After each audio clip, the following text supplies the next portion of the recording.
Hello नमस्कार, मी सुजाता स्वागत करते तुमचं माझ्या एका नवीन व्हिडिओमध्ये।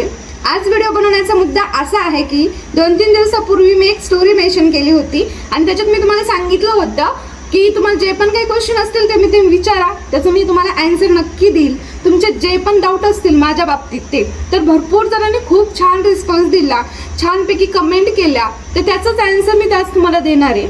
त्याच्या पहिलेच मला तुम्हाला काहीतरी बोलायचंय। तर असा व्हिडिओ बनवण्याची माझी फर्स्ट टाइम आहे। जर काही चुकलं तर तुम्ही समजून घ्या आणि मला सपोर्ट करा। तर तुमच्या क्वेश्चनचे आन्सर द्यायच्या पहिले काही गोष्टी मी तुमच्यासोबत क्लिअर करते की भरपूर वेळा तुम्हाला मी असं सांगितलं की लव्ह स्टोरीची व्हिडिओ मी लॉंग ब्लॉगमध्ये तुम्हाला शेअर करेल, तुम्हाला ते एक्सप्लेन करून सांगेल।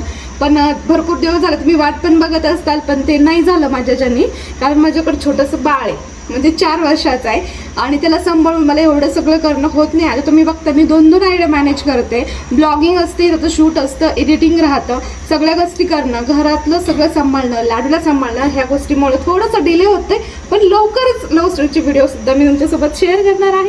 चला आता आपण क्वेश्चनचे आन्सर स्टार्ट करू। तर पहिला क्वेश्चन आहे मिसेस अनुष्काचा। तर मी ना हे क्वेश्चन असे नोटबुकवर लिहून घेतलेत, कारण एका सुद्धा माझ्या म्हणजे फॉलोअर्सचे क्वेश्चन मिस नाही झाला पाहिजे, सगळ्यांना त्यांच्या क्वेश्चनचे आन्सर भेटले पाहिजेत ना, म्हणून। चला पहिला क्वेश्चन आहे अनुष्काचा। तर अनुष्का ताईंचा क्वेश्चन असा आहे की ताई तुम्ही लवकर व्हिडिओ टाकत जा लव्ह स्टोरीचे, आम्हाला तुमचे व्हिडिओ म्हणजे खूप जास्त आवडतात। त्यांना आन्सर देते की ताई पहिलं तर थँक्यू, तुम्ही खूप चांगला रिस्पॉन्स दिला सगळ्यांनी माझ्या लव्ह स्टोरीच्या ब्लॉगसाठी। आणि व्हिडिओ का डिले होता त्याचं रिझन तर मी तुम्हाला आत्ताच सांगितलं आहे की म्हणजे घरात भरपूर कामं असतात, लाडूला पण बघायचं असतं, आणि सगळ्यात महत्त्वाची गोष्ट की लव्ह स्टोरीचे ब्लॉग जरी मी तुमच्यासोबत शेअर करत असले तरी तुम्हाला आवडतात, मला पण तुमच्यासोबत शेअर करायला आवडतं, पण माझे जे व्हिडिओ आहेत ते माझे घरचे पण बघतात, त्याच्यामुळे खूप विचार करून मला व्हिडिओ टाकावा लागतो। दुसरा क्वेश्चन आहे वैष्णवी 1010 यांचा, मम्मी पप्पा बोलतात का? तर त्यांच्या क्वेश्चनचा आन्सर सांगते की कुठल्याच मम्मी पप्पा लव्ह मॅरेजला ॲक्सेप्ट नाही करत। काही खूप नशिबान मुली असतात की त्यांचे आईवडील त्यांचं लव्ह मॅरेज ॲक्सेप्ट करतात, पण त्या नशिबांपैकी मी नाही आहे। माझ्या आईवडिलांनी माझं मॅरेज ॲक्सेप्ट नाही केलेलं अजून, पण ते बोलत नाही येतं। आईवडीलच नाही की म्हणजे फक्त आईवडीलच नाही तर त्यांच्याकडून जे काही नाते आहेत म्हणजे माहेरचे नाते, त्यांच्या कुणाच्याच कॉन्टॅक्टमध्ये नाही आहे मी। माझ्या घरच्यांना पण आवडत नाही आणि त्यांना पण मला बोलायला त्यांना काही इंटरेस्ट नाही, त्याच्यामुळे ते पण मला बोलत नाही आणि मी पण कधी ट्राय नाही केलं त्यांच्यासोबत बोलायचं। चला तिसरा क्वेश्चन घेऊ आपण। नेहा मराठे, तू कुठं राहते ताई आणि तुझं माहेर कोणते रे? तर मी सध्या राहते पुण्यामध्ये, एक्झॅक्ट लोकेशन तुम्हाला नाही सांगू शकत। आणि माहेर कोणते तर माझं माहेर आहे बीड जिल्ह्यामध्ये, गेवराई तालुका।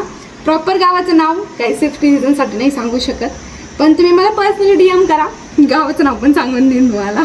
चला पुढचा क्वेश्चन आहे प्रिया यांचा, डबल तोच आई पप्पा बोलतात का ते? तर माझं डबल तेच आन्सर असणार, मम्मी पप्पा बोलत नाही आहे, कारण लव्ह मॅरेज कोणतेच मम्मी पप्पा ॲक्सेप्ट नाही करत। पुढचा क्वेश्चन आहे किरण यांचा की तुम्ही लातूरच्या आहात का? तर नाही ताई, मी बीडची आहे, माझा बीड जिल्हा आहे, माहेरचा गेवराई तालुका आहे, लातूरची नाही आहे मी। तिसरा क्वेश्चन आहे भीमकन्या यांचा। तर त्यांचा असा क्वेश्चन आहे की ताई तुमच्या केसाला तुम्ही काय लावता?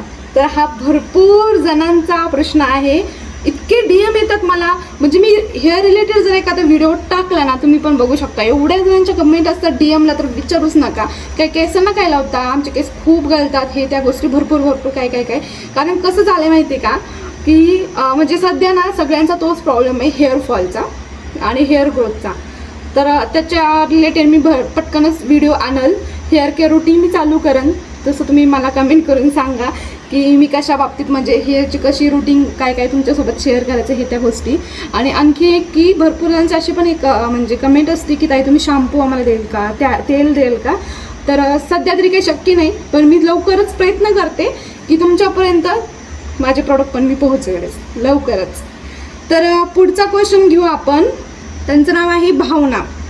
त्यांचं पण क्वेश्चन इथं असंच आहे की ताई तू कुठून आहेस? मी बीडची आहे। नंतरचा क्वेश्चन आहे शुभांगी दीप म्हणून की ताई तुमचे लव्ह स्टोरीचे ब्लॉग मोठे बनवा। तर अगेन तेच की असंच घरचा प्रॉब्लेम येतो, सगळं सांभाळावं लागतं, म्हणून थोडासा छोटे ब्लॉग तुमच्यासोबत शेअर करते. पण लवकरच ते पण ब्लॉग मी तुमच्यासोबत शेअर करणार आहे. Love story part first, second, third long ब्लॉगमध्ये, जास्त नाही पण 2-3 पार्ट तर नक्की तुमच्यासोबत मी शेअर करेन. तर पुढचा प्रश्न आहे मिसेज अंजू जाधव यांचा, की ताई मम्मी पप्पा बोलतात का आणि अजून तुम्हाला ॲक्सेप्ट केलं नाही का? तर त्याचा आन्सर पण तेच असणार. आई पप्पा बोलत नाही, त्यांनी मला ॲक्सेप्ट केलं नाही. आमच्या लग्नाला 5 वर्ष झाले, जूनमध्ये 6वं वर्ष चालू होईल. त्यांनी अजून पण मला ॲक्सेप्ट नाही केलं. त्यांनी इंगळे आकांक्षा म्हणून एक ताई येतं, त्यांची कमेंट आहे की ताई लव्ह मॅरेज करणं खूप कठीण असतं. आपल्याला आपलं लव्ह तर भेटतं, पण आई बाबांना आपण हरवून बसतो. तर ह्याच्यावर मी त्यांच्यासोबत ब्लॉग अपलोड करणारच होते, म्हणजे शेअर करणार होते. मला एक गोष्ट बोलायची की का एका ताईने मागं मला कमेंट केली होती माझ्या लव्ह स्टोरीच्या ब्लॉगवर, की तुम्ही हे जे लव्ह स्टोरीचे ब्लॉग अपलोड करतात त्याच्यामुळं गरीब घरच्या मुलं मुली जे आहे ना त्याच्यावर इफेक्ट पडेल आणि तुम्ही लव्ह मॅरेजला प्रोत्साहन करता. तर त्यांना पण सांगायचं आणि ह्या ताईंना पण मला उत्तर द्यायचं आहे. पहिले मी त्यांना सांगते की हे बघा, लव्ह मॅरेज करणं खरंच अवघड असतं. मला तर कुणी सजेशन विचारलं तर मी त्यांना तर नाहीच सांगते की लव्ह मॅरेज नका करू म्हणून. तर म्हणजे मला काही पश्चाताप झाला आहे त्या गोष्टी नाही, सगळं व्यवस्थित आहे माझं. पण कसं असतं माहिती आहे का, आपल्याला प्रेम भेटतं, आपण त्या धुंदीत असतो त्यावेळेस, पण एकदा काही ती प्रेमाची नशा उतरली ना तेव्हा आपल्याला समजतं की आपण खूप मोठी चूक केलेली. त्या मुलाला निवडणं चूक नसती आपली, पण आपण आईवडिलांना मिस करतो, आपल्या भावांना, बहिणींना आणि आपले जेवढे फॅमिली मेंबर असतात म्हणजे मावशी, मामा, त्यांची मुलं मुली सगळ्यांना तर खूप मिस करतो आपण त्यांना सगळ्यांना. आणि भरपूर मुली आहेत जे हे सांभाळू शकतात आणि भरपूर मुली अशा पण आहेत की त्यांना ते नाही होत सांभाळणं. त्याच्यामुळं काय होतं माहिती आहे का, की ते नाही का मग त्याचं प्रेशर त्यांच्या नवऱ्याला टाकतात. मग नवरे काहीतरी वेगळ्या डायरेक्शनला जातं आणि त्यांचा संसार खूप वेळेस म्हणजे 99% लव्ह मॅरेज सक्सेसच होत नाही. त्याचं रिझनच हे असतं की फॅमिली सपोर्ट नसतो आणि आई वडिलांना सोडून कुणीच नाही राहू शकत. पहिल्या मुली राहायच्या म्हणजे सपोज माझ्या एजच्या, पण ह्या जनरेशनला खूप अवघड आहे लव्ह मॅरेज म्हणजे टिकवणं. आपल्याला आपलं प्रेम तर भेटतं पण आई वडील नाही भेटत, आणि जरी ते भेटले ना तर आपले ते आई वडील त्यासारखे नसतात. तेव्हाचं प्रेम आताच्या प्रेमामध्ये त्यांच्या खूप फरक पडतो. समाज असतो, नातेवाईक असतात, सगळ्यांचा विचार करून त्यांना आपल्याला ऍक्सेप्ट करावं लागतं आणि आपल्याला ऍक्सेप्ट करणं सुद्धा त्याला सुद्धा खूप मोठं मन लागतं आई वडिलांचं सुद्धा. तर लव्ह मॅरेज करणं खरंच खूप जास्त कठीण आहे. तर त्या ज्या बाईने मला कमेंट केली होती की तुझ्या ह्या व्हिडिओमुळं गरिबाची मुलं मुली इन्फ्लुएन्स होतात किंवा तू लव्ह मॅरेजला प्रोत्साहन देऊ नको, तर त्यांना मला हे सांगायचं की माझा फर्स्ट व्हिडिओ जाऊन बघा. त्याच्यामध्ये मी तुम्हाला सांगितलेलं आहे फर्स्टलीच की मी ही लव्ह स्टोरी जी तुमच्यासोबत शेअर करते तर तुम्हाला ही प्रोत्साहन देत नाहीये. तर तुम्ही माझी ही लव्ह स्टोरी पूर्ण नीट ऐका आणि नंतर तुम्ही ठरवा की तुम्हाला लव्ह मॅरेज करायचं आहे की नाही. कारण जे माझं स्ट्रगल होतं ते कदाचित भरपूर मुली नाही करू शकत, म्हणजे कुणाची मजबुरी असते म्हणून माणूस करतं, पण मग नाते तुटतात हे त्या गोष्टी. तर मी तुम्हाला पहिलेच सांगितलेलं आहे की लव्ह मॅरेज करायचे की नाही तुम्ही ही माझी व्हिडिओ बघून तुम्ही डिसाईड करा. तर मी ह्याचा अर्थ असंच होतो की मी तुम्हाला असं हे नाही सांगितलं की मी लव्ह मॅरेज केलं म्हणजे तुम्ही पण लव्ह मॅरेज करा. मी भरपूर वेळेस आमचे प्रॉब्लेम जे असतात मुलींचे लव्ह मॅरेज केलेले ते तुमच्यासोबत शेअर करते, म्हणजे डायरेक्टली नाही पण इनडायरेक्टली भरपूर वेळेस शेअर करते की हे बघा असं होतं, असं असतं. आणि हे सगळं बघून सुद्धा तुम्हाला अजून पण वाटतं का तुम्ही लव्ह मॅरेज करायलाच पाहिजे म्हणून.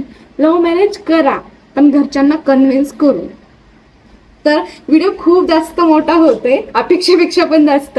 चला आपण पुढच्या व्हिडिओमध्ये भेटू. येणारा व्हिडिओ जो असेल तो आपल्या लव्ह स्टोरी बद्दलच असेल माझ्या, तुमच्यासोबत शेअर करेल. आणि अजून तुम्ही छान छान व्हिडिओ काय कशावर बनवायचे ते तुम्ही मला सजेस्ट करा, मी तुमच्यासाठी ते पण व्हिडिओ बनवेल. आणि राहिली गोष्ट माझ्या हेअर केअर बाबतीत ते सुद्धा मी तुमच्यासोबत लवकरच शेअर करेल. आणि तुमच्यासाठी खूप मोठी गुड न्यूज मी घेऊन येते, खूप जास्त लवकर. खूप जणांची इच्छा आहे की मी त्यांच्यापर्यंत माझं हेअर ऑइल पोहोचायला पाहिजे, हेअरच्या शॅम्पू पोहोचायला पाहिजे, ते पण तुमचं स्वप्न लवकर पूर्ण होते. माझं पण स्वप्न आहे जे मी तुमच्यासोबत लवकरच शेअर करणार आहे, मी काय करणार आहे ते.